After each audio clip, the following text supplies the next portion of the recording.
یہ اتنی بڑی دولت ہے کہ اس کو اللہ نے عام لوگوں کے حوالے نہیں کیا، انبیاء کے حوالے کیا کہ وہ اس تحفے کو لے کر آئے اور انہوں نے آ کر اللہ کے بندوں کو اس کی طرف بلایا۔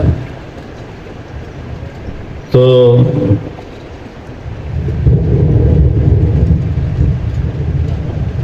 جنہوں نے اسے قبول کیا وہ کامیاب ہو گئے، جنہوں نے رد کیا وہ ناکام ہو گئے۔ پھر خدا سمندر سے نکلی ہوئی چوٹی کو بھی کہتے ہیں۔ پہاڑ ہوتا ہے، پہاڑ کی چوٹی باہر نکل جاتی ہے پانی سے، اور پھر سورج کی شعاع سے وہ چمکتی ہے، اس کو خدا کہتے ہیں۔ اس زمانے میں کمپاس نہیں تھے، کمپیوٹر نہیں تھے، رات کو ستاروں کو دیکھ کے سفر کرتے تھے سمندر کا، اور دن میں پہاڑ کی چوٹیوں ان کی نشانی ہوتی تھی کہ یہ جو چوٹی ہے یہ نشانی ہے جد مڑ جانے کی، یہ نشانی ہے عقبہ مڑ جانے کی، یہ نشانی ہے یمبو مڑ جانے کی۔ تو وہ ان چوٹیوں کو سامنے رکھ کر پھر اپنے جہازوں کا رخ قائم کرتے تھے۔ جو اس سے بھٹک جاتا تھا پھر وہ سمندر کی موجوں کے حوالے ہو جاتا تھا، اور جو اس کو سامنے رکھ کے اپنے جہاز کا رخ قائم کرتا تھا وہ منزل تک پہنچ جاتا تھا۔ تو انسانیت کے اس سمندر میں ہم سب کشتیاں ہیں، اور دنیا ایک سمندر ہے، اور اس میں جو چوٹی ہے جس کو دیکھ کر ہم نے سفر کرنا ہے وہ قرآن ہے، وہ قرآن ہے، وہ قرآن ہے۔ ذالک الکتاب لا ریب فیہ، وہ قرآن ہے جو شک و شبہ سے بالا۔ تو اللہ تعالیٰ نے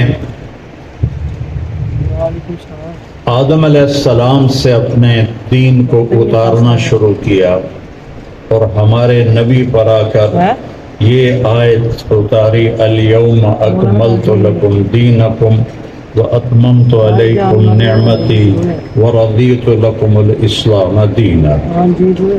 الیوم، آج، الیوم بعد میں آنا چاہیے اکملت کے، پہلے لائے ہیں، الیوم نہیں، اکملت الیوم یہ ہونا چاہیے نحو کا قاعدہ، الیوم پہلے ہے۔ یہ مطلب یہاں بتانا ہے کہ یہ کام آج ہو رہا ہے، آج سے پہلے کبھی نہیں ہوا۔ پھر دینکم بعد میں ہے، لکم پہلے ہے، یہ بتا رہا ہے کہ یہ کام صرف تمہارے لیے ہو رہا ہے، تم سے پہلے اور کبھی کسی کے لیے نہیں ہوا۔ اور اتممت علیکم نعمتی، اور علیکم کا لفظ بتا رہا ہے کہ یہ وہ نعمت ہے جو تم سب کے لیے میں نے برابر کر دی ہے۔ بازار میں لوگ بیٹھتے ہیں، کوئی تھوڑا کماتا ہے، کوئی زیادہ کماتا ہے، کوئی اگلا بھی اپنا ضائع کر کے گھر واپس آ جاتا ہے، کوئی 1 سے 10 ملنے بنا لیتا ہے، کوئی 10 سے 1 پہ آ جاتا ہے، وہ 1 بھی چلی جاتی ہے۔ تو دنیا میں نحن قسمنا بینہم معیشتہم، دین میں علیکم سب کے لیے ہے، سب کے لیے ہے۔ اور اکملتو کا مطلب ہوتا ہے کہ تمام صفات اس میں پوری کر دی ہیں، اور اتممتو کا مطلب ہوتا ہے سارے اجزاء پورے کر دیے۔ ایک شخص جیسے طاؤس یمانی جو تھے وہ اندھے بھی تھے، لنگڑے بھی تھے، لولے بھی تھے، اور کالے بھی تھے، حبشی، لیکن وہ اتنے کامل تھے کہ سلیمان بن عبد الملک جیسا تھا اس نے عطا بن ابی رباح، کالے، اندھے، لنگڑے، لولے، اور سلیمان بن عبد الملک جیسا جاگر بادشاہ ان کے سامنے ایسے عطیات کی شکل میں بیٹھتا تھا. وہ کامل تھے، تمام نہیں تھے. ایک آدمی بڑا صحت مند ہے اور وہ مسٹر ایشیا ہے، لیکن صفات سے خالی ہے تو وہ کامل نہیں ہے، وہ تمام ہے. تو میرے اللہ نے ہمیں خوشخبری سنائی کہ میں نے جو اپنے حبیب کو دین دیا ہے یہ صفات میں بھی کامل ہے اور اجزاء میں بھی کامل ہے، اجزاء میں بھی مکمل ہے اور صفات میں بھی مکمل ہے. لہذا ان الدین عند اللہ الاسلام، اب بس یہی دین چلے گا اور سب دین منسوخ ہو گئے. وَمَن يَبْتَغِ غَيْرَ الْإِسْلَامِ دِينًا فَلَن يُقْبَلَ مِنْهُ وَهُوَ فِي الْآخِرَةِ مِنَ الْخَاسِرِينَ. کہ یہ دین ہی ہے اسلام جو اللہ کے ہاں قبول ہے، اس کے علاوہ جو بھی کسی دین کو اختیار کرے گا ناکام ہو جائے گا. تو اللہ تبارک و تعالیٰ نے دین کا ایک ذرہ جہنم کے 7 حصے ہیں. سب سے پہلا حصہ جہنم ہے، وہ اہل ایمان کے لیے ہے جو کبیرہ گناہ کرتے مر گئے اور توبہ نہ کی، وہ اس جہنم میں جائیں گے. باقی اللہ جسے معاف کرے وہ الگ بات ہے. اس میں جو سب سے آخری انسان، پہلے ہمارے نبی سفارش کریں گے اور 3 دفعہ جہنمیوں کو نکال کے جنت میں ڈالیں گے. پھر 4تھی دفعہ کہیں گے یا اللہ میں پھر جانا چاہتا ہوں، ابھی میری امت کے لوگ باقی ہیں. تو اللہ فرمائیں گے نہیں اب میری باری ہے، تیری ختم. تو اللہ 3 لپ بھر کے جہنم سے ایمان والوں کو جنت میں ڈالیں گے. لیکن ایک شخص اتنے کمزور ایمان والا ہوگا کہ وہ اس میں بھی نہیں آئے گا. اللہ نکالے گا، اس میں بھی اس کا نمبر نہیں لگے گا. میرے نبی نکالیں گے، اس میں بھی ان کا نمبر نہیں لگے گا.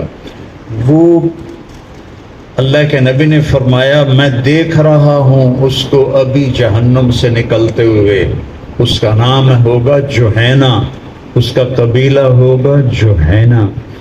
اور جب اس کی سزا کا وقت ختم ہوگا تو جبریل کو آواز آئے گی جہنم سے، یا حنان و یا منان. تو اللہ سے عرض کریں گے یا اللہ ایک آواز آ رہی ہے یا حنان و یا منان.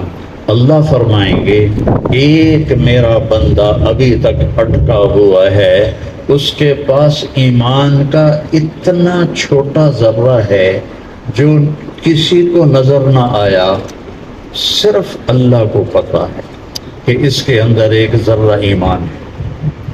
تو اللہ تعالیٰ فرمائیں کہ جاؤ مالک سے کہو، مالک دوزخ دا تھانے دار اس کو نکالے.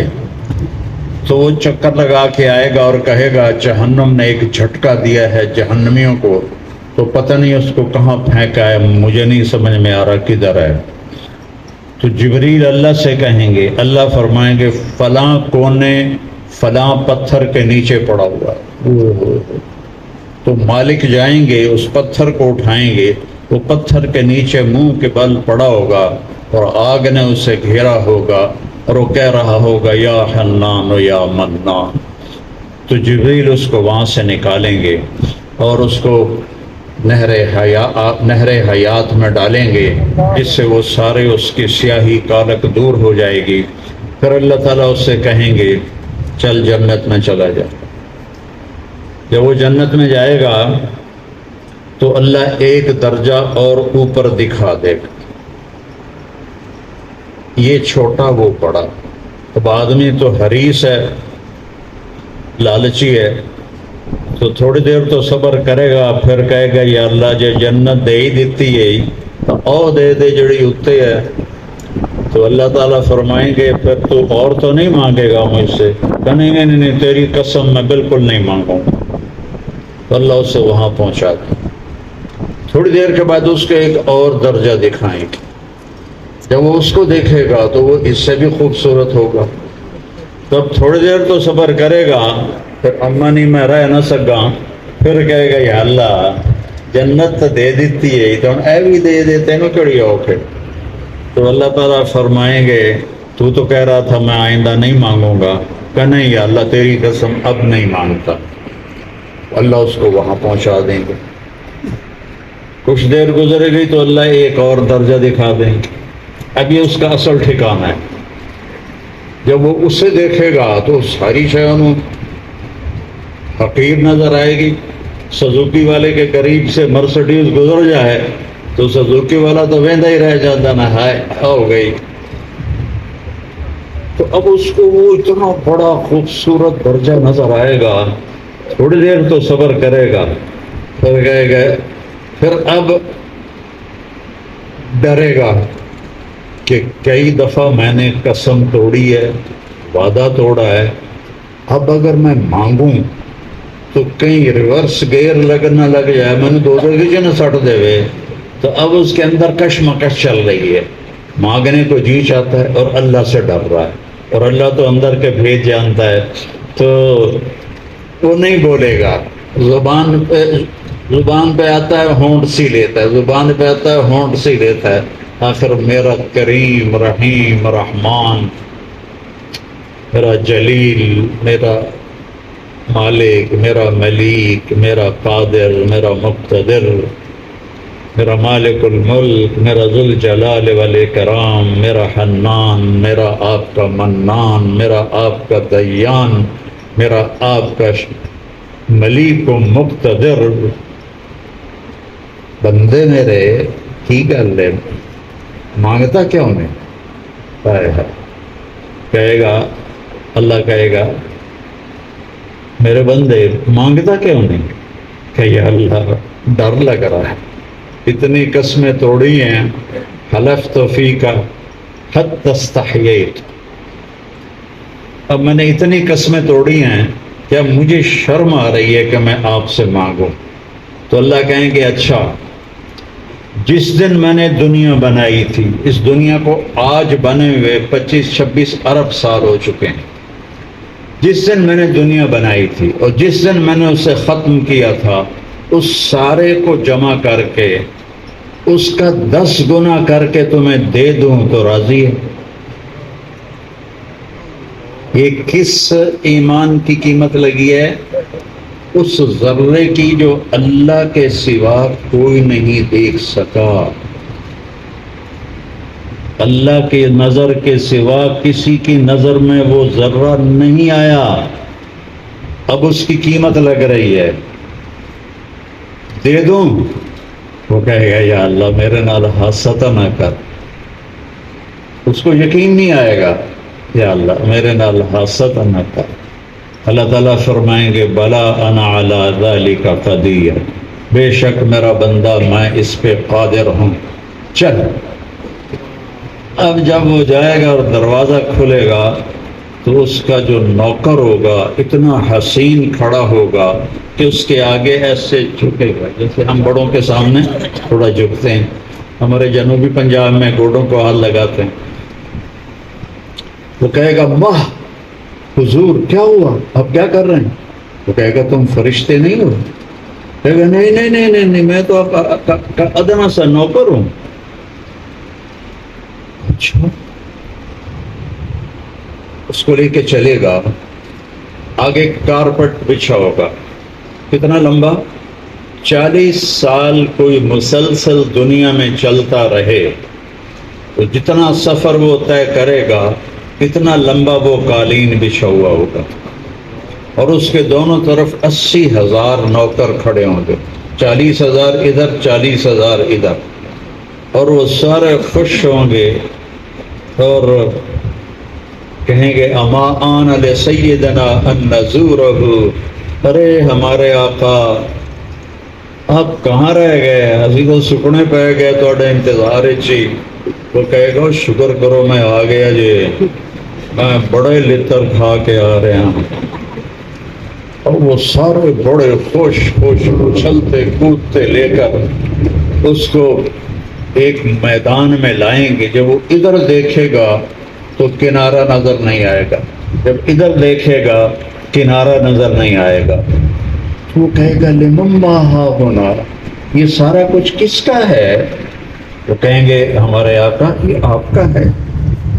اس کو تخت پہ بٹھائیں گے، وہ موتیوں سے، ہیروں سے، زمرد سے، یاقوت سے، سونے چاندی سے بنا ہوگا.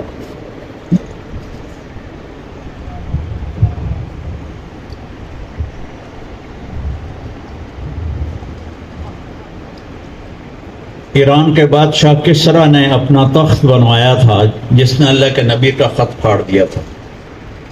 اس کا نام تھا طاقدیس. 170 ہاتھ لمبا تھا اور 110 ہاتھ چوڑا تھا، اور اس پہ 53 من سونا لگا ہوا تھا، اور اس پہ 1413 من چاندی لگی ہوئی تھی. اور وہ ایک چھوٹے سے بادشاہ کی کاریگری کا شاہکار تھا. وہ تخت تو اللہ نے بنایا ہے، جس پر اسے بٹھائے گا وہ کیا ہوگا؟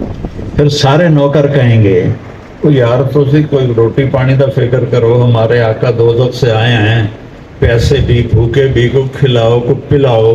80,000 نوکر، ایک ہاتھ میں ڈونگا ایک ہاتھ میں گلاس، اس میں کھانا اس میں شربت، ہر کھانا الگ ہر شربت الگ. 80,000 کھانے، 80,000 شربت.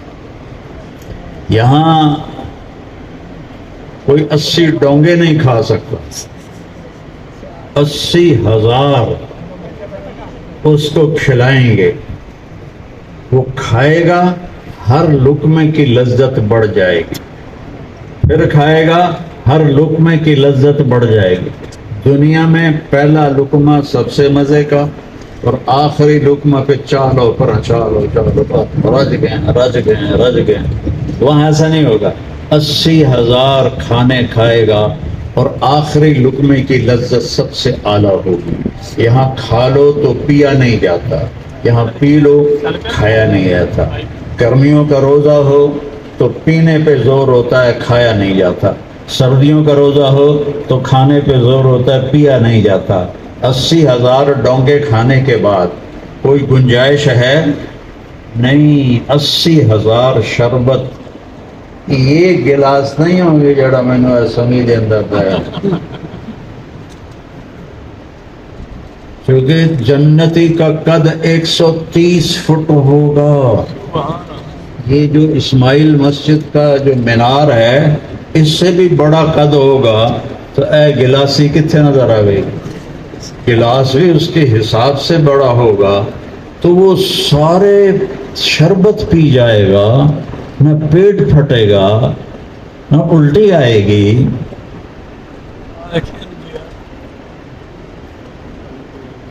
ایک ہمارے جاننے والے تھے، کسی نے کہا کہ اے 7 اپ دا ڈالا جڑا پی لگے نا 1000 روپے انعام. اب یہ بہت پرانی بات ہے. 80 کا اس میں 1000 روپے بہت بڑا.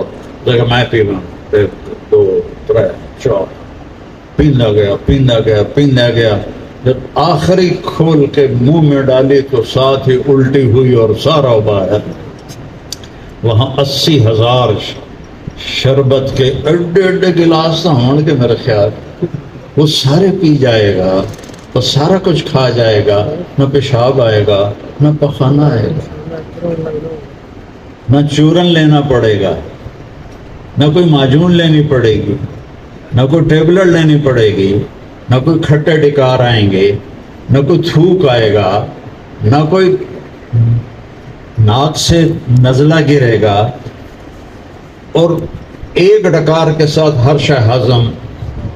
تو کھانے اور پینے کا مزہ تو واقعی اس سے بڑا آئے گا جو دوزخ کے لطر کھا کے آیا ہو. تو پھر کہیں گے آقا آپ اپنی بیگم سے مل لیں. تو تو وہ ایک دم غائب ہو جائیں گے. وہ ایسا نہیں ہوگا کہ اے جاندے پہنتے او جاندے پہنتے او جاندے پہنتے، وہ یوں ہوگا اور سارے غائب ہو جائیں گے. تو اس کے وہ سامنے سمجھے گا کوئی نظارہ ہے جنت کا، لیکن ایسے ایسے حرکت شروع ہو جائے گی اس نظارے میں، تو وہ کیا ہوگا، وہ پردہ ہوگا، وہ ایسے ایسے ہٹنا شروع ہوگا، ایسے ایسے وہ ہٹتا جائے گا ہٹتا جائے گا ہٹتا جائے گا. تو کیا دیکھے گا کہ اسی جیسے تخت پر ایک لڑکی ایسے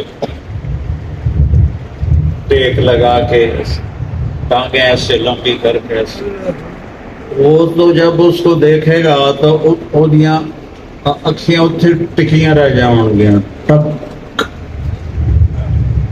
نہ ادھر دیکھے گا نہ ادھر دیکھے گا نہ جھپکے گا، ایسا نہیں کرے گا. کتنی دیر؟ 40 سال. 40 سال دیکھنے کی لذت میں گم ہو جائے گا. وہ کیا چیز ہوگی؟ اور یہ سب سے ادنا درجے کی جنت کی لڑکی ہے حور، تو اعلیٰ درجے کی حور کا کیا مقام ہوگا؟ یہ حور سب سے ادنا درجے کا، 7 سمندر میں تھوک ڈالے تو سمندر شہد سے زیادہ میٹھے ہو جائیں گے.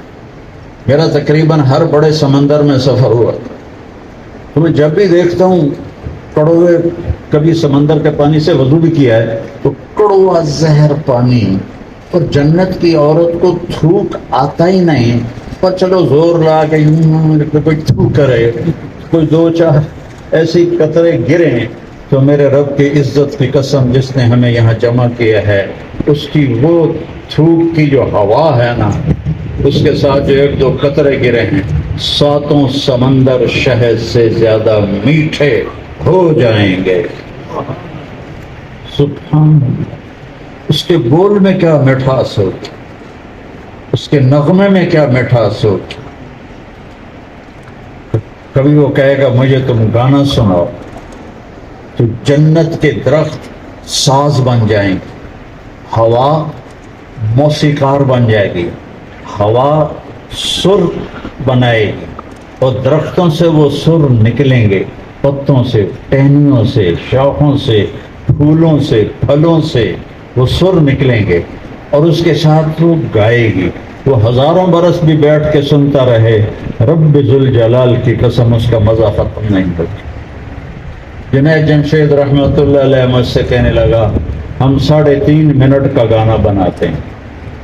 میں نے کہا یار 4 منٹ بھی نہیں کر دے. انہوں نے کہا لوگ بور ہو جاتا ہے، لمبا سنتے نہیں ہیں.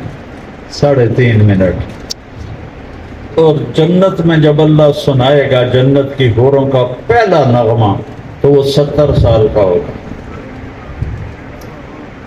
اب جب پھر وہ کہ یا ولی اللہ اما لک فینا من رغبتی، ارے اللہ کے ولی تجھے میری حاجت کوئی نہیں، تو ویکھنتے ہی ٹپائی جانا سارا ٹائم. پھر اس کو ہوش آئے گا، کہے گا من انتی، بی بی کون ہے تو؟ کہے گی تیری زوجہ، تیری حور. انا من اللواتی قبین لک، تیرے لیے چھپائی گئی ہوں. پھر تو وہ دوڑ لگائے گا اور ہوا میں اڑتا ہوا جائے گا، تو جا کر جو اس کو جو جپھی ڈالے گا یہ 70 سال کی جپھی ہوگی. مانکی کی لذت لیتا رہے گا، تو اس کے بوسے کی لذت کیسی ہو. اتنا ایمان کا ذرہ اس. اور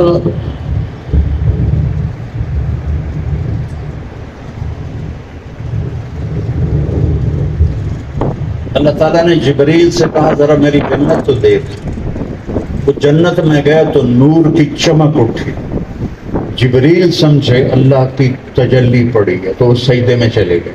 جبریل جو سب سے قریب ہے اللہ پاک کے عرش میں، سب سے اوپر جس کا مقام، انہوں نے سمجھا اللہ دی کوئی تجلی پہ گئی. تھوڑی دیر کے بعد آواز آئی یا امین الوحی ارفع راسک، اے وحی کے امانت دار سر اٹھا.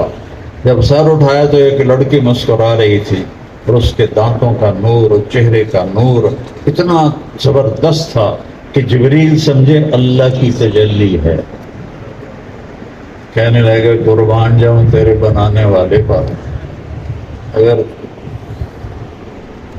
اگر لوگوں کو پتہ چل جائے کہ تو یہ چیز ہے تو تیرے لیے سب کچھ لٹا دیں۔ وہ کہے گی تجھے پتہ ہے میں کس کے لیے ہوں؟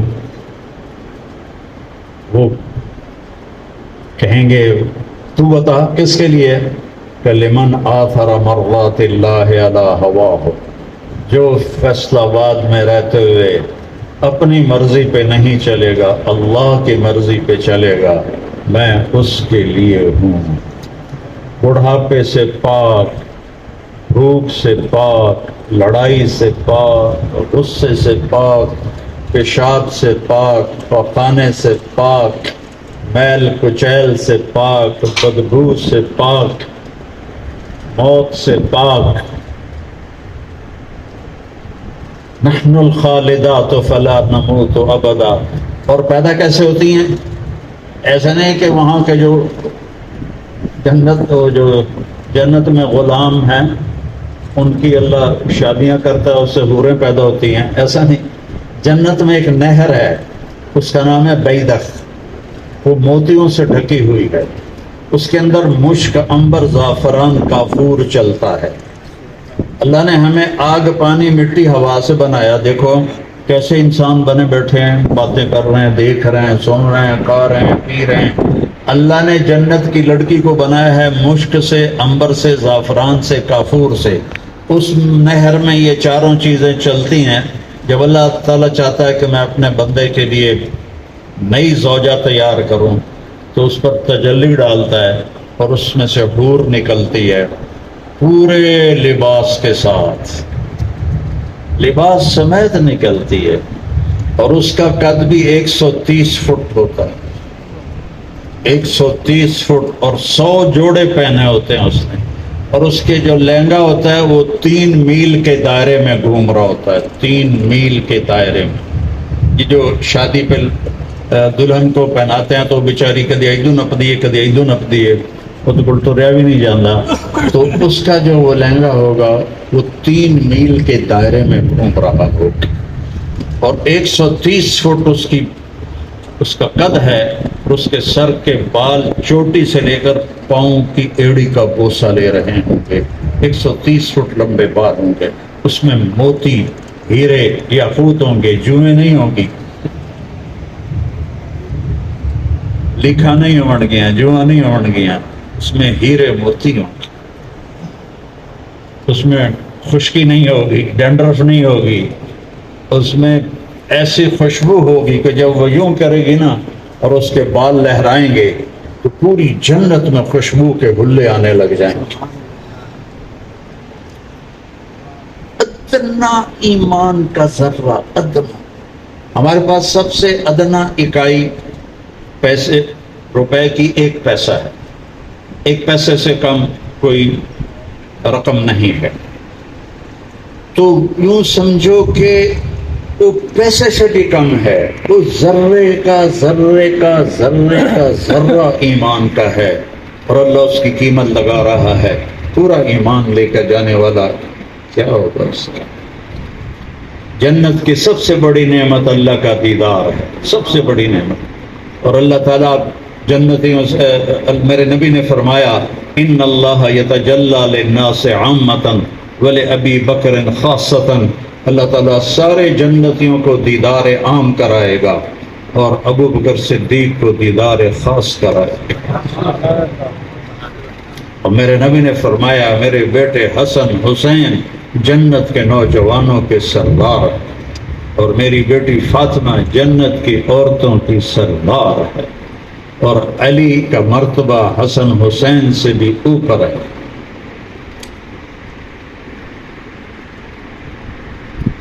میں ایک آدمی کو جانتا ہوں جب وہ جنت کے دروازے پر آئے گا، میرے نبی نے فرمایا تو 8 دروازے کھل جائیں گے، کہیں گے حضور ادھر تشریف لائیں، حضور ادھر آئیں، حضور ادھر آئیں۔ تو سلمان فارسی ایسے ہو کے پوچھنے کہ یا رسول اللہ کون ہے؟ اب نے کہا یہ ابو بکر بن ابی قحافہ ہے، اسے جنت کا ہر دروازہ پکارے۔ پھر آپ نے فرمایا میں نے ایک محل دیکھا ایسا عالی شان کہ میں سمجھا یہ میرا ہے. جب میں جانے لگا تو فرشتے نے کہا یہ آپ کے ساتھی عمر بن خطاب کا محل ہے. پھر آپ نے مذاق کیا. عمر میرا بڑا جی چاہا میں اندر جا کے دیکھوں چونکہ بہت خوبصورت تھا، لیکن پھر مجھے تیرا غصہ یاد آ گیا تو میں پھر نہیں گیا. تو حضرت عمر رونے لگے یا رسول اللہ علیہ کا اغار، میں بلا آپ پہ غصے ہوں گا. پھر آپ نے فرمایا عثمان جنت میں ہر نبی کا ایک خاص ساتھی ہوگا، میرا خاص ساتھی عثمان ہوگا. پھر آپ نے حضرت علی کا ہاتھ پکڑا ایسے اور یوں قریب کرتے کرتے کرتے کرتے یہاں سینے کے ساتھ لگا لیا.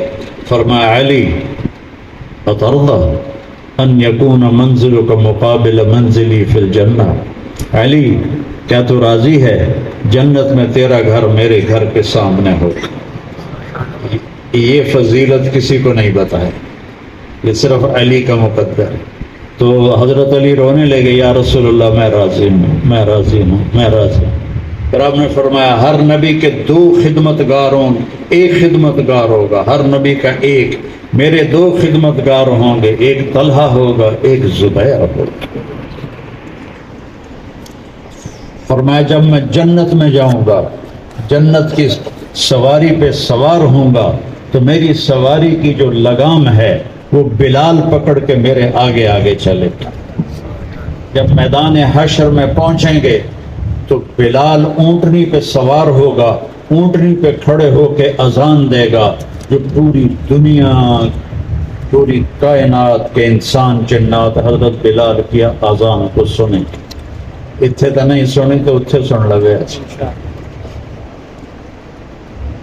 قیمتی چیز کے لیے پھر پیسے لگتے. میں گیا ہانگ کانگ تو انہوں نے مجھے ایک سٹور دکھایا کہ یہاں سب سے کم درجے کی جو چیز ہے وہ $10,000 کی ہے. $10,000 سے اوپر پھر شروع ہوتی ہیں قیمتیں. کم سے کم قیمت $10,000 ہے. تو وہاں پھر عام آدمی کا داخلہ منع ہے، عام آدمی نہیں جا سکتا ہے. تو یہ تو میں نے ابھی چھوٹی جنت بتائی ہے. جنت الفردوس ہے جو اللہ نے اپنے ہاتھوں سے بنائی ہے. پھر جنت الفردوس میں حظیرۃ القدس ہے جس کے بارے میں اللہ نے کسی کو بتایا ہی نہیں ہے. میرے نبی نے اس کا نام بتایا ہے، اس میں کیا ہے وہ نہیں بتایا. وہ اللہ کے خاص الخاص خاص الخاص بندوں کے لیے. ساری جنت کن فیکون سے بنی اور جنت الفردوس کو میرے اللہ نے اپنے ہاتھوں سے بنایا. سارے جنتی اللہ کا دیدار کریں گے 8ویں دن جمعہ، اور جنت الفردوس کے جنتی اللہ کا دیدار کریں گے صبح بھی اور شام بھی، صبح بھی شام بھی. ایوب علیہ السلام سے کسی نے پوچھا بیماری کے دن یاد آتے ہیں؟ کہنے لگے ان دنوں سے صحت کے دنوں سے اچھے تھے. وہ کیسے؟ آپ کو بڑی یہ کیڑے پڑ گئے اور یہ ہو گئے، یہ سب بکواس ہے. اللہ انبیاء پہ ایسی تکلیف نہیں لاتا کہ جس کو دیکھ کر لوگوں کو کراہت ہو اور نفرت ہو. بیماری تھی، تکلیف تھی، کیڑے ویڑے، یہ ساری اسرائیلی بات. فرمایا بیماری کے دن اچھے تھے. تو وہ کیسے اچھے تھے؟ کہ جب میں بیمار 18 سال بیمار رہے. جب میں بیمار تھا تو ایک دفعہ دن میں روزانہ آسمان سے اللہ کی آواز آتی تھی ایوب کیا حال ہے. تو اس میں جو مزہ تھا وہ اب اس صحت میں ہے، ان چیزوں میں. از لذت دیدارش خسرو چتواں گفتن سردادن و جاندادن نادیدہ رخ یارے. امیر خسرو کا شعر ہے کہ میرے مالک تجھے دیکھے بغیر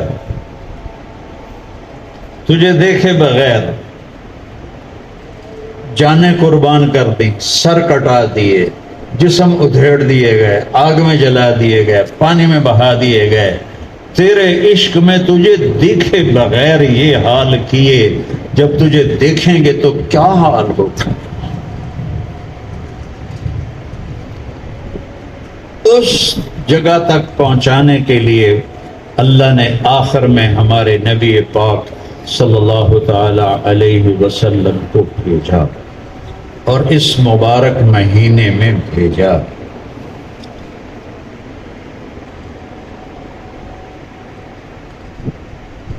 یتیم،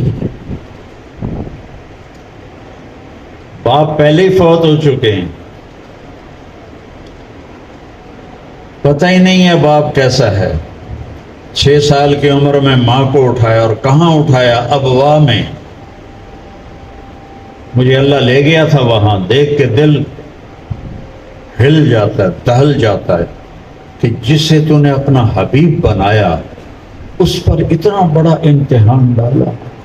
6 سال کی عمر میں ماں جنگل میں اللہ تعالیٰ نے اٹھا۔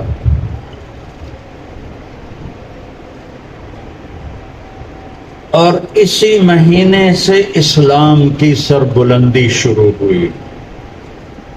پیدائش اور اس کے لیے جلسے، جلوس اور میلادیں بہت منائی گئیں، لیکن آج میں ربیع الاول کی وہ چیز بتانے لگا ہوں جس سے اسلام بلند ہوا۔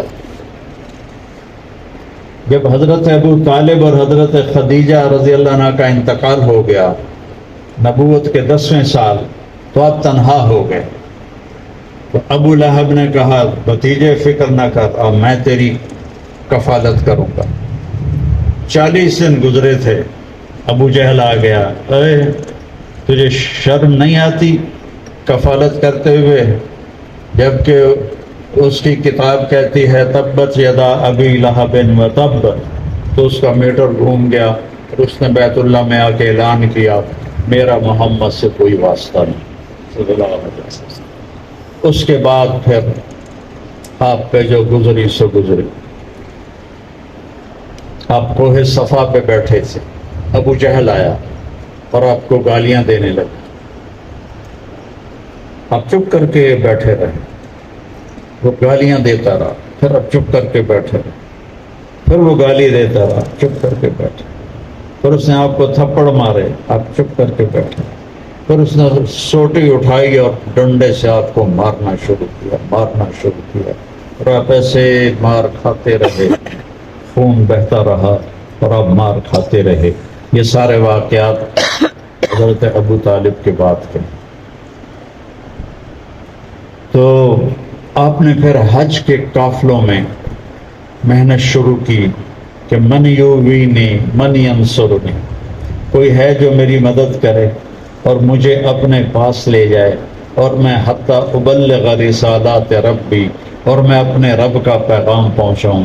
تو وہ قبیلوں والے کہتے ما فعل بک قومک، تیری قوم کا تمہارے ساتھ کیا معاملہ ہے؟ تو آپ فرماتے ہم اول من کذبنی، انہوں نے سب سے پہلے مجھے جھٹلایا ہے۔ تو کہتے پھر ہم تمہیں کیسے ساتھ لے کر جائیں جبکہ تیری اپنی قوم نے تجھے جھٹلا دیا۔ تو بنو حنیفہ کے پاس آپ گئے تو کہنے لگے بیٹھ جاؤ، ہمارا سردار آتا ہے تو وہ بات کرے گا۔ جب ان کا سردار آیا تو انہوں نے کہا یہ کہاں سے آ گیا ہے؟ یہ 2 جہان کے سردار بیٹھے ہیں، اللہ کے حبیب بیٹھے ہیں، یہ کہاں سے آ گیا ہے؟ کہ پورے اس حج کے مجمع میں کوئی سب سے زیادہ نحوست والا ہے معاذ اللہ تو وہ یہ شخص ہے۔ کہ اٹھو، اگر میری قوم نے تجھے نہ بٹھایا تھا تو میں تیرا یہیں سر اڑا دیتا۔ آپ بڑے ٹوٹے دل کے ساتھ اٹھے اور اونٹنی پر سوار ہوئے۔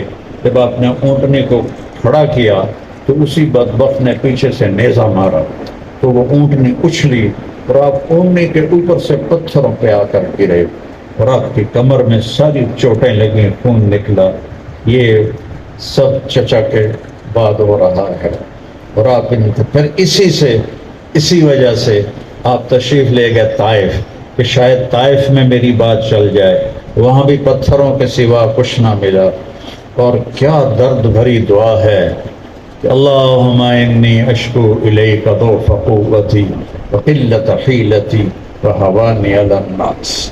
یا اللہ آج میں تیرے سامنے گلہ کرتا تو نے میرے ساتھ کیا کر دیا، انہوں نے مجھے کن کے حوالے کر دیا؟ کئی سال پہلے میں طائف گیا تھا، وہ جگہ دیکھی جا کر جہاں آپ کو پتھر پڑے تھے اور جہاں آپ کو زید بن حارثہ نے لٹایا تھا، آپ بے ہوش ہو گئے تھے اور آپ اتنی بری حالت تھی کہ عتبہ بن ربیعہ جس کا باغ تھا وہاں، اس نے جب آپ کو دیکھا تو اس کے بھی آنسو نکل آئے، دل پسیج گیا اور اس نے جلدی سے انگور توڑے، پلیٹ میں رکھے اور پھر جاتے ہوئے شرمایا اور اپنے غلام عداس کو کہا کہ یہ لے جا، وہ جو آدمی لیٹا پڑا ہے اسے کہنا تجھے رشتہ داری کی قسم میرے انگور رد نہ کرنا، کھا لینا، دشمنوں کو جس پہ رحم آ گیا ہو، آج امت کو ان پہ رحم نہیں آ رہا، خرافات کو دین بنا لیا، رسم و رواج کو دین بنا لیا ہے، نمازوں کی چھٹی ہے، سچائی کی چھٹی ہے، دیانتداری کی چھٹی ہے، زنا کے اڈے ہیں، شراب کے اڈے ہیں، قتل و غارت ہے، جھوٹ دھوکہ ہے، رشوت ہے۔ یہ کیسی امت ہے اور کون سی امت جن کے لیے دشمن بھی روئے۔ تو وہ عداس آیا اور کہنے لگا یہ میرے مالک نے بھیجا ہے، آپ کھا لیں۔ تو آپ نے انگور توڑا تھا، بسم اللہ۔ تو عداس کہنے لگا یہ بول میں نے یہاں تو کبھی نہیں سنا۔ تو آپ نے پوچھا تم کہاں سے ہو؟ کہا میں نینوا سے ہوں۔ اچھا، میرے بھائی یونس علیہ السلام کے شہر سے ہو؟ وہ کہنے لگا وما ادراک ما یونس بن متی، آپ کو کیسے پتا ہے کہ یونس کون ہے؟ کہا وہ اللہ کے نبی تھے، میں بھی اللہ کا نبی ہوں۔ تو عداس نے آپ کے پاؤں میں پڑ گیا، پاؤں چومنے لگا اور کلمہ پڑھ لیا۔ تو عتبہ کہنے لگا لے بھائی میرا غلام تھا گیا۔ جب وہ واپس آیا تو کہنے لگا ارے تو نے اس کا دین قبول کر لیا؟ کہا ہاں وہ سچا نبی ہے۔ کہا نہیں ہے، سچا نہیں ہے، اسے چکر میں نہ ہو، تیرا دین زیادہ بہتر ہے۔ کہا آقا تو بھی قبول کر لے، تیری دنیا آخرت بن جائے گی۔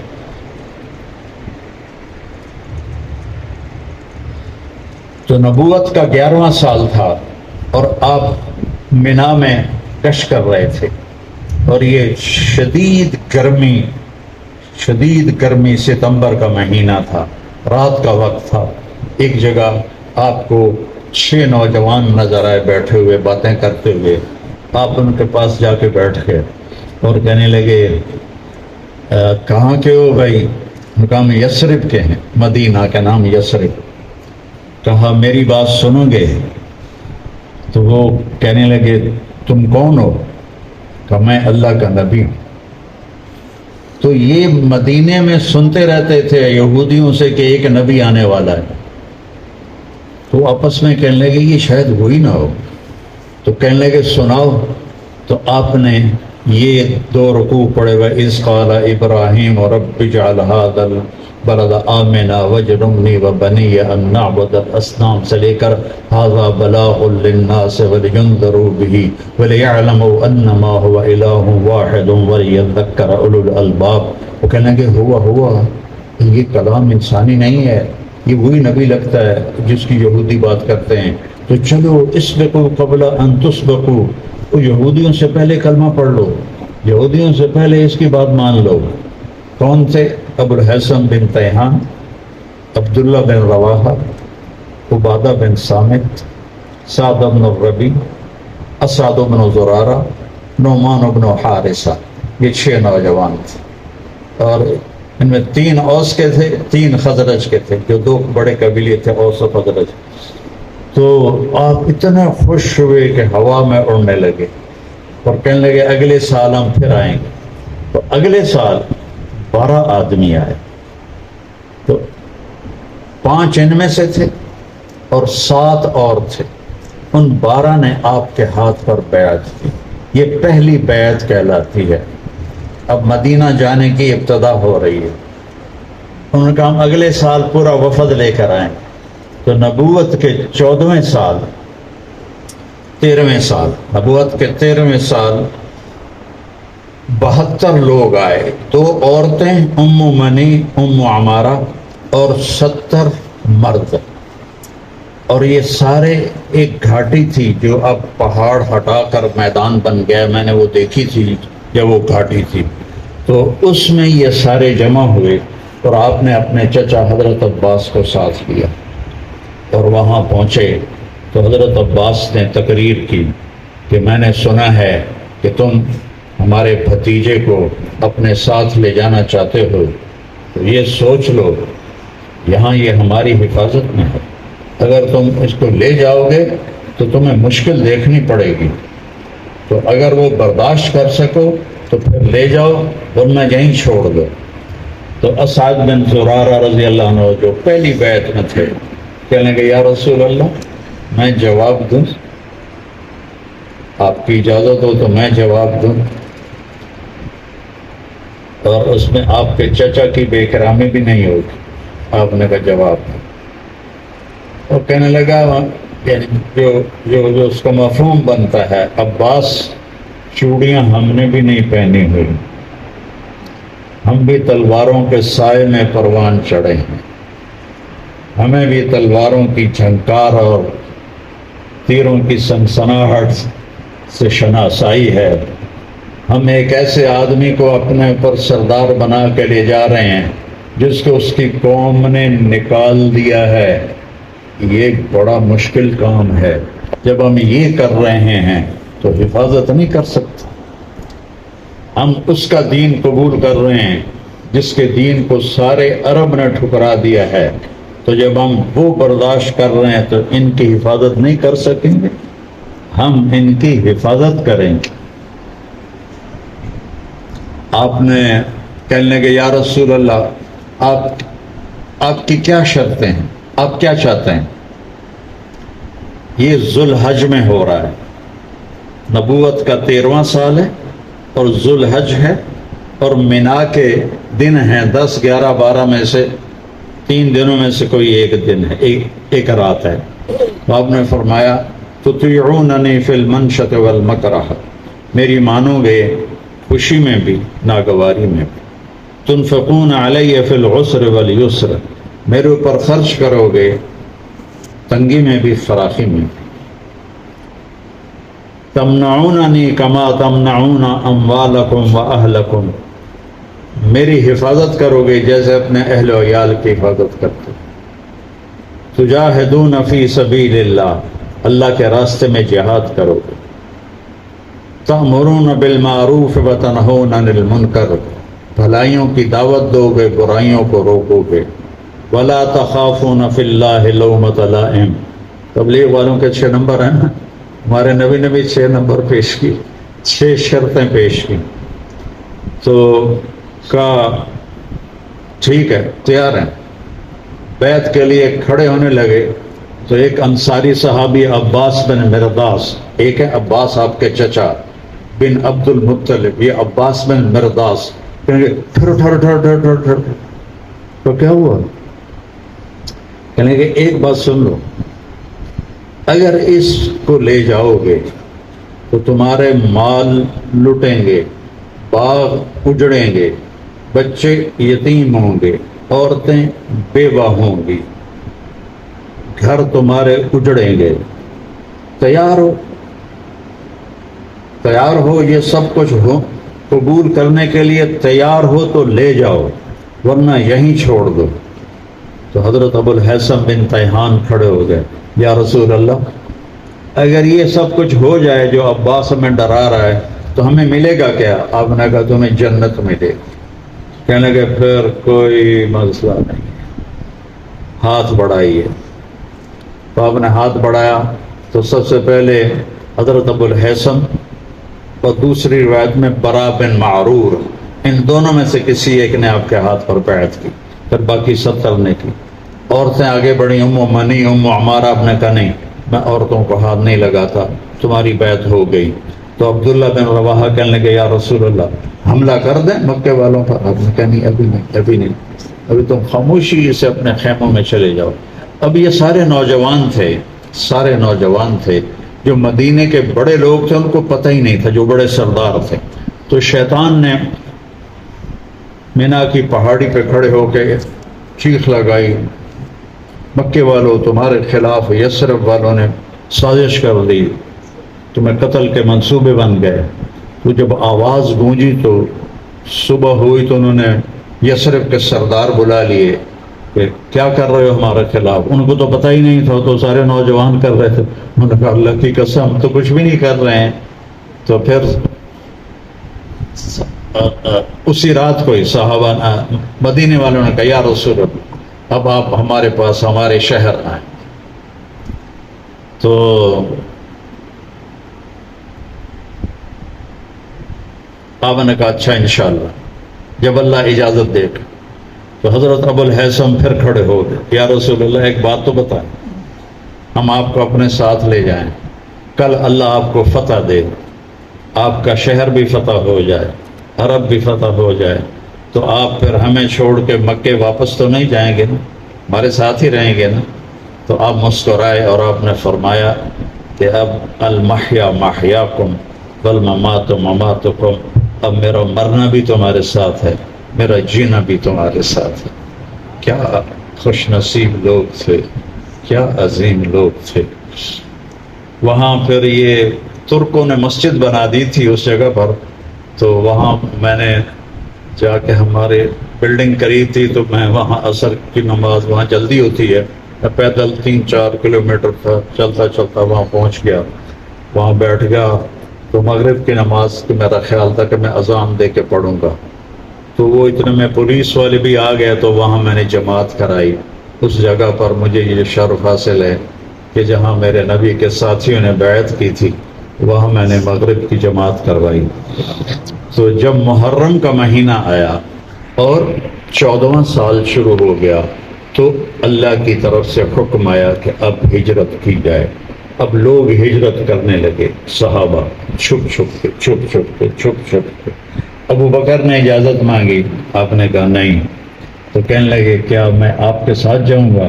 کہنے لگے ہاں تم میرے ساتھ جاؤ گے. تو وہ رونے لگے، کہنے لگے میں نے ایک اونٹنی بھی پالی ہوئی ہے اسی کام کے لیے، آپ کو ہدیہ دوں گا. کہا نہیں میں اس کے پیسے دوں گا. حضرت عمر رضی اللہ عنہ نے اجازت مانگی، آپ نے دے دی. باقی سب چھپ چھپ کے جا رہے تھے.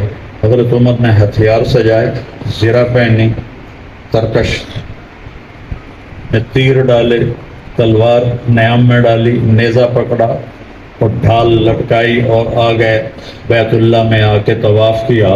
سارے قریش بیٹھے تھے، کہنے لگے جو یہ چاہے اس کی بیوی بیوہ ہو، بیٹے یتیم ہوں اور اس کی ماں روئے، آؤ میں جا رہا ہوں، مجھے روک کے دکھا دو. کوئی ایک بھی نہیں اٹھا، ایک.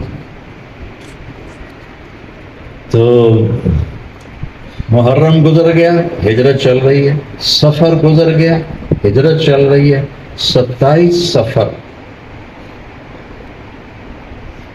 جمعرات کا دن، جمعرات کا دن آپ ابو بکر صدیق کے گھر گئے، فرمایا کہ ہجرت کا حکم آ گیا. تو کہا میں آپ کے ساتھ ہوں. آپ نے کہا تم میرے ساتھ. تو رات کے پچھلے ٹائم نکلیں گے ہم. ادھر قریش آپس میں اکٹھے ہوئے اور انہوں نے مشورہ کیا کہ یہ ویسے قابو میں نہیں آئے گا، اسے قتل کر دو. تو ایک ایک قبیلے، ہر قبیلے کا ایک آدمی گھیرا ڈال لے، جب یہ گھر سے باہر نکلے تو اس کو قتل کر دو. اتنی ان میں بھی غیرت تھی کہ گھر کے اندر گھس کے نہیں قتل کرتے تھے، عورتوں کو نہیں قتل کرتے تھے، بچوں کو نہیں قتل کرتے تھے. یہاں دیکھو کیا مسجدوں میں گھس کے مار دیتے. بدبخت ہو گئے، امت کا نصیب سو گئے. تو آپ نے حضرت علی کو اپنی جگہ لٹایا صحن میں، اور پچھلی رات آپ اٹھے اور آپ نے مٹی اٹھائی، وَجَعَلْنَا مِن بَيْنَ أَيْدِيهِمْ سَدًّا وَمِنْ خَلْفِهِمْ سَدًّا فَغْشَيْنَاهُمْ فَهُمْ لَا يُبْصِرُونَ. ایسے ہم نے ان کے آگے پیچھے دیواریں کھڑی کر لی، انہیں اندھا کر دیا. تو آپ ان کے بیچ میں سے گزر گئے، ان کو نظر ہی نہیں آیا. ہر ایک کی آنکھ میں وہ مٹی پڑی اور وہ ریت، اور سارے تھوڑی دیر کے لیے ان کو نظر آنا بند ہو گیا. تو شیطان نے نعرہ لگاؤ نکل گیا جے، نکل گیا جے. تو انہوں نے دیکھا دروازے سے تو حضرت علی سوئے ہوئے تھے اوپر چادر لے کر تاکہ پتہ نہ چلے. کہنے کہ نہیں ہوتا او پہ ہے کہ چلو بٹا مارو. تو انہوں نے پتھر مارا تو حضرت علی نے ہائے کی، تو 3-4 پتھر مارے، وہ ہر دفعہ وہ زور سے لگتا آپ کی ہائے نکلتی۔ جب صبح ہوئی تو وہ تو حضرت علی تھے، تو کہنے لگا تیرا بھلا ہو جائے، ہمیں تو رات کو شک پڑ گیا تھا کہ یہ محمد نہیں ہے، کیونکہ اس کو جتنے بھی پتھر پڑتے تھے وہ ہائے نہیں کرتا تھا، تمہاری ہائے سے ہمیں شک پڑ گیا تھا کہ یہ وہ نہیں ہے، بتا کے ذرا ان کی پٹائی شروع کر۔ تو میں اندر پہ ہے، میں نے کیا پتا کہ باہر جا کے دیکھو۔ تو آپ وہاں سے نکلے تو ابوبکر صدیق نے کہا یا رسول اللہ، میں نے ایک غار تلاش کیا ہوا ہے، ہم پہلے وہاں جائیں گے، وہاں ہم جا کے چھپیں گے، پھر جب ہماری تلاش ذرا ٹھنڈی پڑے گی پھر ہم نکلیں گے۔ اب یہ راستہ ہے مدینے کا اور یہ ہے غار ثور کا، یہ یمن کا راستہ ہے، یہ مدینے کا راستہ۔ تو ابوبکر صدیق آپ کو لے کر چلا، اور ہمارے نبی پنجوں پہ چل رہے تھے، پنجوں پہ، اس کو کھوجی ہوتے تھے جو پاؤں کا نشان دیکھ کر آدمی تک پہنچ جاتے تھے۔ ہمارے دادا کا اونٹ گم ہوا تھا اور ذمہ دار کی چوری ہونا اس وقت بڑی بےزتی ہوتی تھی کہ بھئی فلانے میاں کی چوری ہو گئی، تو میرے دادا نے کھوجی کو لیا اور 7 آدمی چلتے تھے، اور تلمبا سے چل کے ڈیرہ غازی خان جا کر وہ اونٹ چور تک پہنچ گئے، چونکہ سب کچی سڑکیں تھیں، تو وہ کھوجیوں کو پاؤں کا نشان دیکھتے دیکھتے دیکھتے ڈیرہ غازی خان اور اس سے آگے چوٹی، تو آپ ایسے چل رہے تھے، ایسے۔ تو ابوبکر کبھی آگے چلتے کبھی پیچھے چلتے، کبھی آگے چلتے کبھی پیچھے چلتے۔ ہم نے کہا ابوبکر یہ کیا کر رہے ہو؟ تو آپ نے عرض کیا یا رسول اللہ، جب مجھے خیال آتا ہے آگے کوئی دشمن ہے تو پھر میں آگے ہو جاتا ہوں تاکہ میرے اوپر وار پڑے، جب مجھے خیال آتا ہے کوئی پیچھے سے حملہ نہ کر دے تو میں پیچھے ہو جاتا ہوں تاکہ میرے اوپر وار پڑے۔ تو جب آپ پہاڑ کے پاس پہنچے تو پہاڑ ایسے سیدھا ہے، تو آپ کی یہ 5 انگلیاں زخمی ہو چکی تھیں، جو پنجے پر چل رہے تھے، تو جب چڑھنے کا وقت آیا آپ چڑھ نہیں سکے، تو ابوبکر نے آپ کو کمر پہ بٹھایا اور پورا پہاڑ لے کر اوپر غار ثور تک پہنچے، پھر آپ کو باہر کھڑا کیا، اندر جا کے غار کو صاف کیا، پتھروں سے سوراخ بند کیے، پھر پگڑی اتار کے پھاڑ کے سوراخ بند کیے، پھر بھی سوراخ تھے، کرتا پھاڑ کے سوراخ بند کیے، ایک سوراخ جس میں سانپ تھا اس کے اوپر ایڑی رکھ دی، کہ یا رسول اللہ اندر آئیں۔ اندھیرے میں آپ کو پتہ نہیں چلا کہ ابوبکر کا نہ کرتا ہے نہ پگڑی ہے۔ جب تھوڑی سورج کی روشنی ہوئی، صبح کی روشنی ہوئی، تو آپ نے دیکھا ابوبکر تیری پگڑی تیرا کرتا کدھر گئے؟ تو ان کا یا رسول اللہ یہ سارے سوراخ تھے تو مجھے ڈر لگا کوئی اس میں چیز نہ ہو نقصان والی، تو میں نے پھاڑ پھاڑ کے سارے سوراخ بند کیے ہیں۔ ایک دم آپ کی آنکھوں میں آنسو آئے اور آپ نے ایسے ہاتھ اٹھائے، اللہ میں ابوبکر سے راضی ہوں، تو بھی اس سے راضی ہو جا اور اسے جنت میں میرا ساتھی بنا دے۔ ساتھ ہی جبریل آیا، یا رسول اللہ، اللہ تعالیٰ فرما رہے ہیں کہ آپ خوشخبری دے دیں ابوبکر کو کہ ہم اس سے راضی ہو گئے ہیں اور جنت میں آپ کا ساتھی بنا دیا ہے۔ اور وہاں میں جو سانپ تھا وہ سانپ آپ کو ڈس رہا تھا، تو بعض علماء نے لکھا ہے کہ وہ جو سانپ تھا وہ اس لیے ڈس رہا تھا کہ ایڑی ہٹا مجھے بھی دیدار کرنے، وہ آپ کا دیدار کرنا چاہتا تھا، اس لیے وہ ڈس رہا تھا۔ تو جب آپ کے آنسو نکلے درد سے تو آپ کی گود میں تھا سر ہمارے نبی کا، تو آنسو چہرے پر پڑے، تو آپ نے کہا کیا ہوا؟ اجی سانپ نے کاٹا، آپ نے ایسے تھوک لگایا، زہر سارا ختم ہو گیا۔ تو صبح ان پنجوں کو دیکھ کر کھوجی چلتے چلتے چلتے غار ثور پہ پہنچ گئے، ایسا علم تھا یہ۔ اب تو مٹ گیا، سڑکیں پکی ہو گئی، تو ابی بن خلف کہنے لگا بے وقوف، ادھر کدھر ہے محمد؟ اللہ نے اس سے پہلے مکڑی کا جالا بنوا دیا، ایک بیل اگائی اس میں مکڑی نے جالا بنا دیا، کہا یہ بیل تو محمد کی پیدائش سے بھی پہلے کی ہے، کتنے لیتے آ گئے ہیں؟ کہا مجھے نہیں پتا، میرا علم مجھے یہیں لے کر آیا۔ تو حضرت ابوبکر صدیق پریشان ہو گئے، تو آپ نے کہا ڈرو نہیں، ان اللہ معنا، اللہ ہمارے ساتھ۔ اتنے میں ابی بن خلف نے غار کی طرف منہ کر کے پیشاب شروع کر دیا، تو آپ ہنسنے لگے، آپ نے کہا دیکھو اگر یہ ہمیں دیکھتا تو یہاں سے پیشاب کرتا۔ اللہ نے پردہ حائل کر دیا، وہ واپس ہو گئے۔ تو 27 کی رات، 28 کی رات، 29 کی رات، 3 راتیں اور 2 دن، 28 29، اور مہینہ سفر 29 کا تھا، اور ربیع الاول کی، یہ ربیع الاول کی یہ تاریخ سنانے والی ہے۔ اپنے نبی کا تعارف نہ کروایا تو کیا منائے، اپنے نبی کی زندگی نہ اپنائی تو کیا جشن منائے۔ تو حضرت عبداللہ بن ابو بکر رضی اللہ تعالیٰ عنہ وہ آدھی رات کو آتے اور جو کچھ مکے میں مشورے چل رہے تھے وہ آپ کو سناتے، اور فجر سے پہلے اترتے اور چلے جاتے۔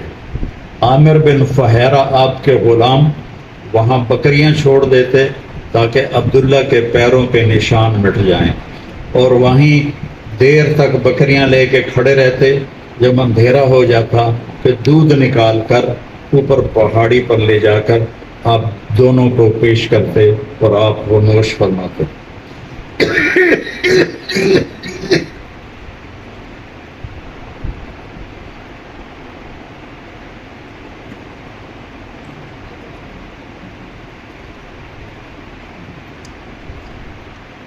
یکم ربیع الاول، ربیع الاول کو یوں بھی یاد کرنا چاہیے جو میں سنا رہا۔ یکم ربیع الاول صبح صادق کے وقت آپ نکلے غار سے، اور ابو بکر صدیق کے غلام عامر بن فہیرہ وہ 3 اونٹنیاں لے کر آئے، اور عبداللہ بن اریقت ابو بکر صدیق کے دوست تھے، کافر تھے لیکن صحرائی راستوں کو جانتے تھے، وہ رہبر بنے۔ آپ نے مکے کو دیکھا ایسے تو وہ کہیں ٹمٹماتے چراغوں کی لو نظر آ رہی تھی، تو آپ نے دیکھ کر بڑی حسرت سے کہا یا مکۃ ما اطیبک من بلد واحبک الی لولا ان قومی اخرجون منک لما سکنت غیرک۔ اے مکہ تو مجھے کتنا پیارا ہے، تو مجھے کتنا محبوب ہے، کاش میری قوم مجھے نہ نکالتی، میں تمہیں چھوڑ کے کبھی نہ جاتا۔ اسی وقت اللہ نے قرآن اتارا، ان الذی فرض علیک القرآن لرادک الی معاد۔ میرے محبوب ایک دن آئے گا آپ کا رب آپ کو شان کے ساتھ مکے واپس لائے۔ تو پھر آپ 8 دن کا سفر کر کے 8 ربیع الاول کو آپ قباء پہنچے، اور 22 ربیع الاول کو مدینے کے، اچھا جس دن آپ پہنچے نا تو آپ کی داڑھی کالی تھی، ابوبکر صدیق کی داڑھی کالی سفید۔ تو جب مدینے والے آئے تو انہوں نے دونوں کو دیکھا، بھائی ان میں نبی کون ہے۔ مظفر گڑھ میں میرا بیان تھا، تو میں پہلی دفعہ گیا تھا، وہاں مرکز کا افتتاح تھا، تو ریمنڈ سے میری تشکیل ہوئی تھی۔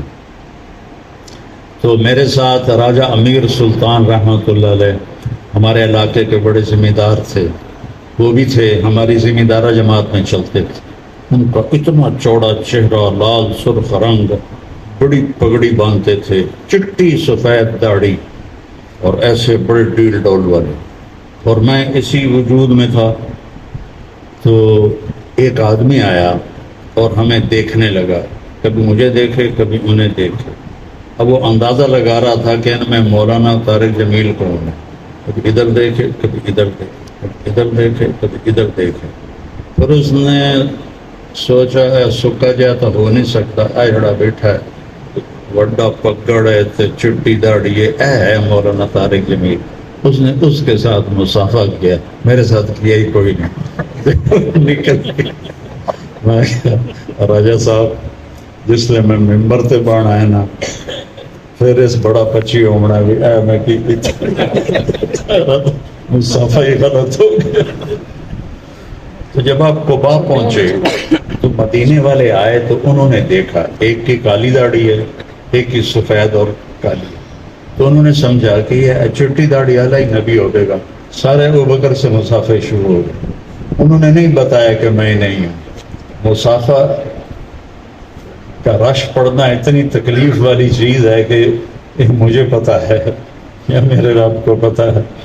تو مصافحے ہوتے رہے اور وہ بھی مصافحے کرتے رہے اور آپ آرام سے بیٹھے رہے۔ تھوڑی دیر کے بعد آپ پر دھوپ آئی، آپ ایک چٹان کے نیچے تھے، ابوبکر دوڑ کے گئے اور آپ کے اوپر چادر کا سایہ کر دیا۔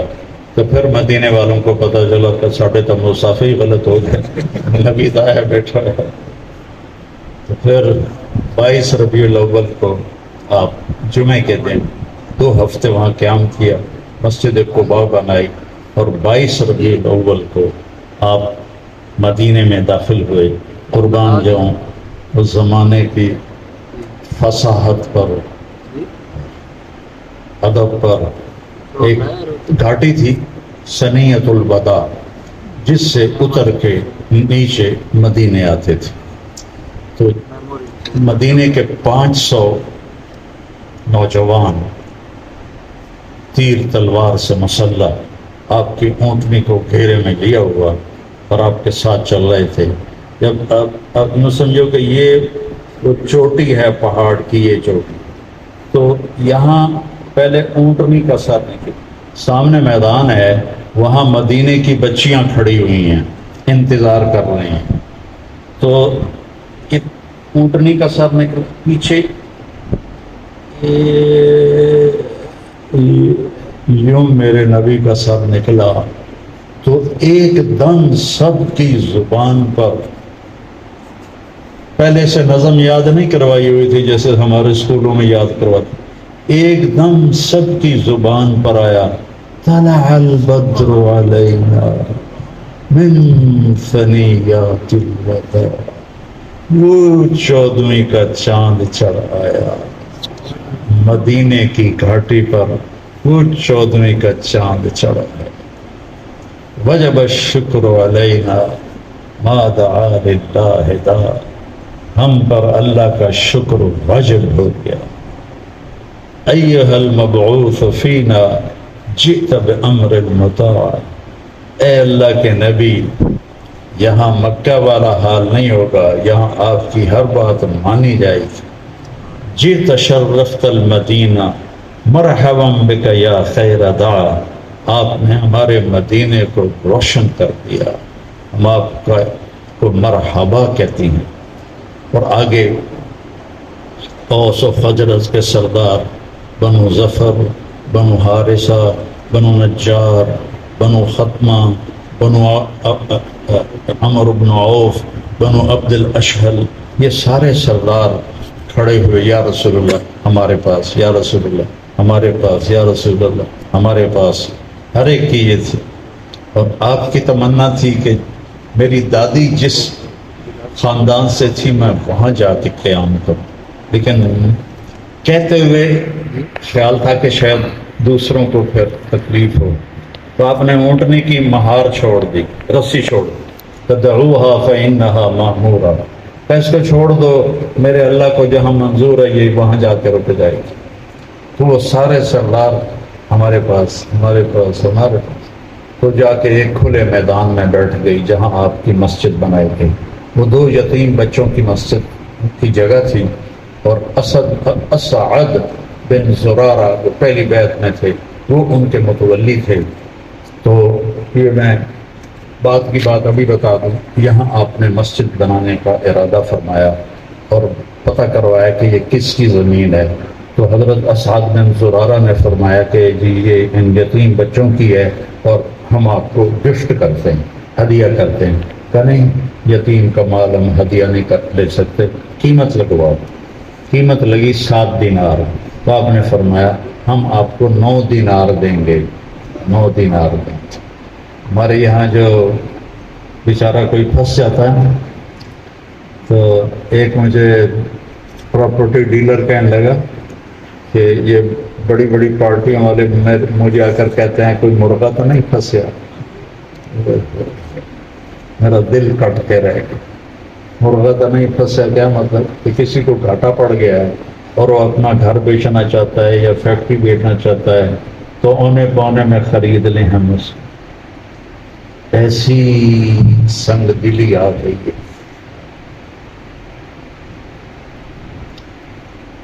کوئی مرغا تو نہیں پھنسیا، آپ نے کہا 7 دینار قیمت، ہم 9 دیں گے، آپ نے 9 دینار اس کی قیمت عطا فرمائی۔